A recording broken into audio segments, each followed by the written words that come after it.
மறுமையிலும் இழிவு உண்டு என்று திருமறை குர்ஆன்ல ஒரு வசனம் இருக்கிறது. ஐயா சொன்ன மாதிரி அதே வாசகத்தை கொண்ட வசனம் இருக்கிறது. அதுல இருந்து ஒரு என்ன கேட்கிறாருன்னு கேட்டா, இஸ்லாமிய மார்க்கத்துல கிரிமினல் சட்டம் இருக்கத்தான் செய்யுது. திருடுனா கையை வெட்டணும். இஸ்லாமிய சட்டம் கிரிமினல் சட்டம் என்னன்னா, ஜெயில போட்டு சோறு போடக்கூடாது. அது மக்களுடைய வரிப்பணம் வேஸ்டா போகுது.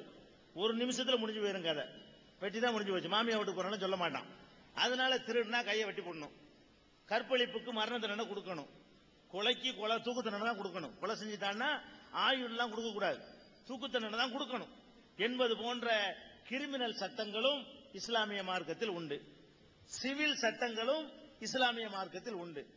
நீங்க அவர் கேட்கிறாரு, நீங்க சிவில்ல மாத்திரம் இஸ்லாம் முறைப்படி இருக்கணும்னு கேட்கறீங்க, கிரிமினல்ல மட்டும் கேட்க மாட்டேங்கிறீங்களே, பாதி ஏத்துக்கிட்டு பாதியை மறுக்கிறீங்களே.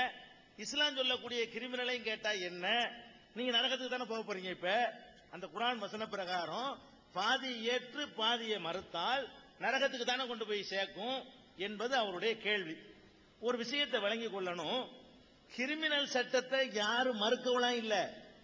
இன்னைக்கு அது தந்தால் முதலில் சந்தோஷப்படக்கூடியவர்களாக நாங்கள் தான் இருப்போம்.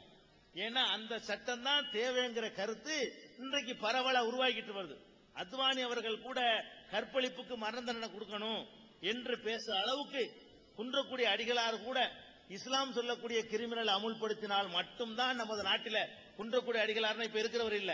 இதுக்கு முந்தி இருந்து இறந்து போன குன்றக்கூடிய அடிகளார் அவர்கள் கொஞ்ச நாளைக்கு முந்தி இறந்து போனாரு. அவர் என்ன சொன்னார்னு கேட்டா, இஸ்லாம் சொல்லக்கூடிய குற்றவியல் சட்டங்கள் அமுல்படுத்தினால் மாத்திரமே இந்த நாட்டில் குற்றங்களை குறைக்க முடியும்னு சொல்லி அவர் போன்ற எத்தனையோ அறிவுஜீவிகள் பத்திரிகைகள்ல வாசகர் கடிதங்களை நீங்க பார்க்கலாம். கடுமையான சவுக்கை எடுத்தா தான் அந்த குற்றங்களை குறைக்க முடியும்னு சொல்லி கருத்துக்கள் எல்லாம் இன்னைக்கு பரவலா வந்து கொண்டிருக்கிறது. அந்த மாதிரி முஸ்லிம்களாகிய எங்க எல்லாருமே நாங்க விரும்புறோம் என்ன தெரியுமா, கிரிமினல் சட்டத்தையும் தாங்கன்னு தான் விரும்புறோம். எங்க சக்திக்கு உட்பட்டு நாங்களா அதை விட்டா தான் எங்களை கடவுள் கேள்வி கேட்பார். பாதியை விட்டோண்டு வரும், மறுக்கிறாங்க. நாங்க இப்பவும் கேட்கிறோம், குறைஞ்சபட்சம் முஸ்லிம்களாவது திருடினா கையை பிடிச்சி வெட்டுங்கன்னு கேட்கிறோம். அப்படின்னா முஸ்லீமாவது திருட்டு போய் இருக்க மாட்டான்ல, முஸ்லீம் சமுதாயத்தில் யாச்சு திருட்டு போய் இருக்க மாட்டாங்கிற அளவுக்கு நாங்க அதை வரவேற்கிறோம். முஸ்லிம்களுக்கு மாத்திரம் கிரிமினல் உனக்கு இஸ்லாம் சட்டம் தான் சொன்னீர்களேயானால் அதை முதலில் வரவேற்கக்கூடியவர்களாக நாங்க இருக்கிறோம். இந்த மேடையில மாத்திரமல்ல, ஐயா கேட்டதுக்காக மாத்திரமல்ல, பல இடங்கள்ல இந்த சட்டம் தான் வரணும்னு கேட்கிறோம். கிரிமினல் சட்டத்திலையும் இஸ்லாம் சொல்லக்கூடிய அந்த கடுமையான சட்டத்தை அமுல்படுத்தி காட்டி சவுதியில குற்றத்தை குறைச்சி காட்டியிருக்கிறாங்க. அதே மாதிரி எத்தனையோ முஸ்லீம் நாடுகள்ல குற்றங்கள் குறைவா இருக்குது. சில முஸ்லீம் நாடுகள் இதை அமுல்படுத்தாததுனால குற்றங்கள் அதிகமா இருக்கலாம். அமுல்படுத்தக்கூடிய முஸ்லீம் நாடுகள்ல குற்றம் குறைவா இருக்குன்னு கேட்கிறோம். அதனால நாங்களா இதை விடல, எங்களுக்கு மறுக்கத்தான் படுகிறது. எப்ப இதை வரும்னு கேட்டா, நான் பிரதமர் சீட்ல உட்கார்ந்து கொண்டு, நான் சட்டம் வகுக்கிற இடத்துல உட்கார்ந்து கொண்டு சிவில மட்டும் செஞ்சு கிரிமினல் நான் மறுத்தேன்னா அப்பதான் ஏன் பாதியை விட்டுன்னு கடவுள் கேட்பாரு. எனக்கு மிஞ்சி ஆட்சியை கையில வச்சுக்கொள்ளக்கூடியவர்கள் இதுல தர்றாங்க, அதுல தரல, இதான் விஷயம். அதுல தர தயாரா இல்ல கிரிமினல்ல. சிவில்ல கூட என்ன நாங்க இருக்கிறோம், சிவில்ல நான் ஏற்கனவே சொல்லிட்டேன், சிவில் எல்லாமே இஸ்லாமா இருக்குதா? சிவில்லையே ஐயா சொன்ன கேள்வி கேட்கலாம். 4 சிவில் தான் எங்க மார்க்க சட்டப்படி.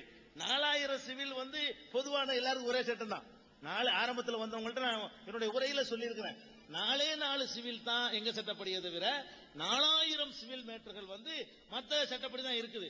அதை ஏற்றுக்கொண்டாலும் கூட அப்பவும் 2 சட்டம் இருக்கத்தான் செய்யுது. அதனால என்னன்னு கேட்டா, ஏதோ 4 அன்னைக்கு ஒரு நோக்கத்துல கொடுத்துட்டாங்க, 4 விஷயத்தை எல்லா மதத்தும் கொடுத்துட்டாங்க.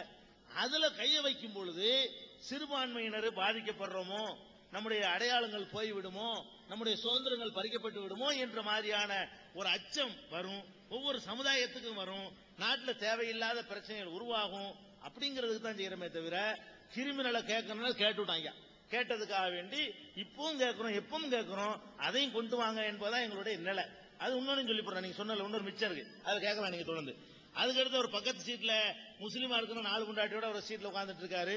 முஸ்லீம் அல்லாதவர்னா ஒரு 2 பொண்டாட்டி கட்டணும் வேலை போயிருதுங்கிறாரு. அதுவும் தவறு. லாட்சிக்கு தான் சரியே தவிர நடைமுறையில தவறு. அதுக்கு தான் நான் நிறைய கோர்ட்டு தீர்ப்புகள்லாம் போட்டிருக்கிறேன். 4 பண்றவர் என்ன செய்யறாருன்னு கேட்டா, ஒரு சப்தபதியை விட்டுட்டு பண்ணிக்கிறாரு, ஒரு மாலை மாத்திரை விட்டுட்டு பண்ணிக்கிறாரு. அப்படிலாம் பண்ணி சட்டத்தில் தப்பிச்சுக்கிட்டு 4 மனைவியரோட போலீஸ் ஆபீசரா இருக்கிறவர்கள் எனக்கு தெரியும், பெரிய அதிகாரிகளா இருக்கிறவர்கள் தெரியும், IPS IAS அதிகாரிகள் எனக்கு தெரியும், பெரிய பெரிய அரசியல்வாதிகளை தெரியும்.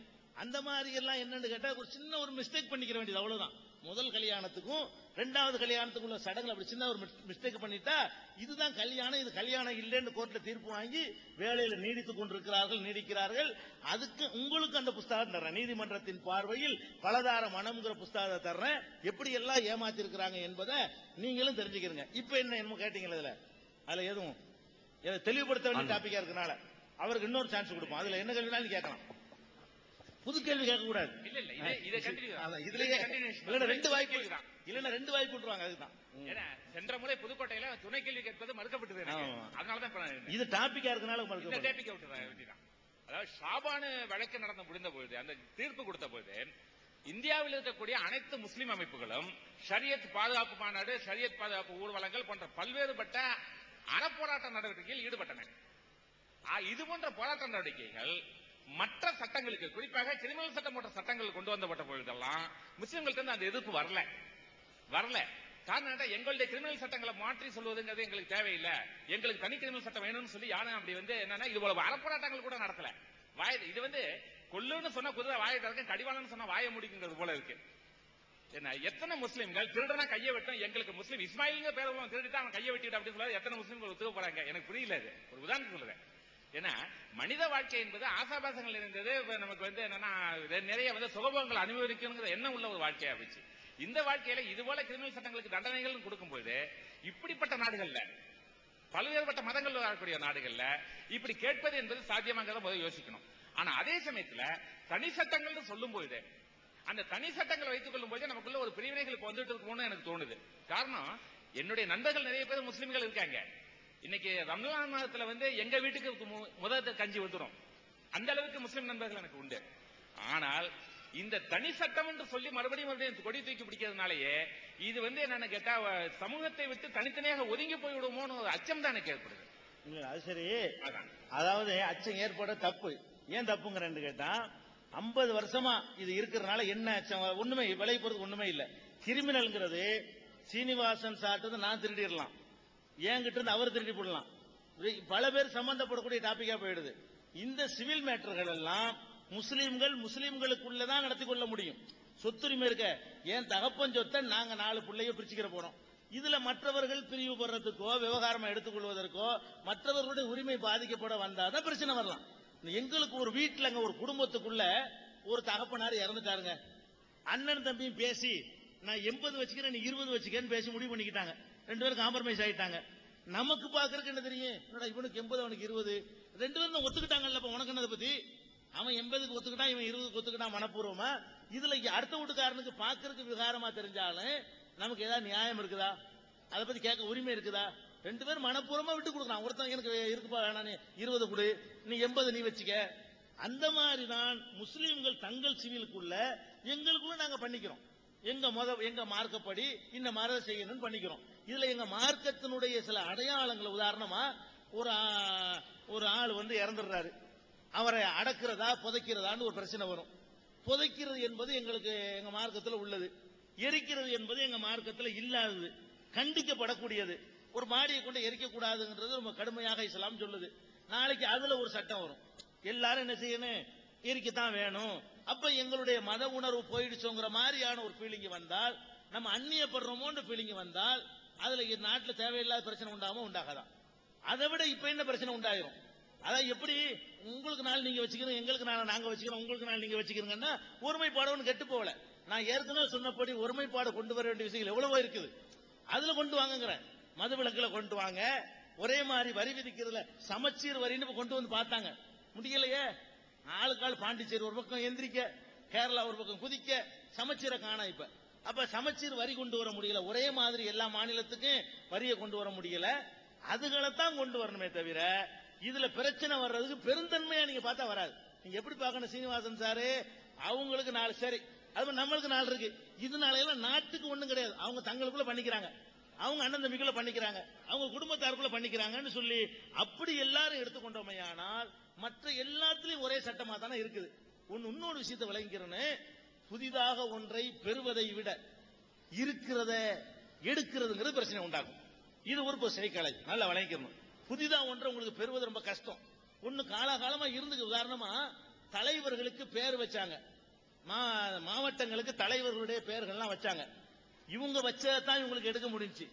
ஆதில உள்ளதை கை வைக்க முடிஞ்சானா முடியாது. இது நேத்து கலவரத்துக்கு முந்தைய பிடிச்சிருக்கையா, இதுலயே கை வைக்கிறேன்னு கேட்டாங்க. அப்ப அந்த மாதிரி புதுசா உள்ளதுகளை தூக்கிட்டா பிரச்சனை வராது.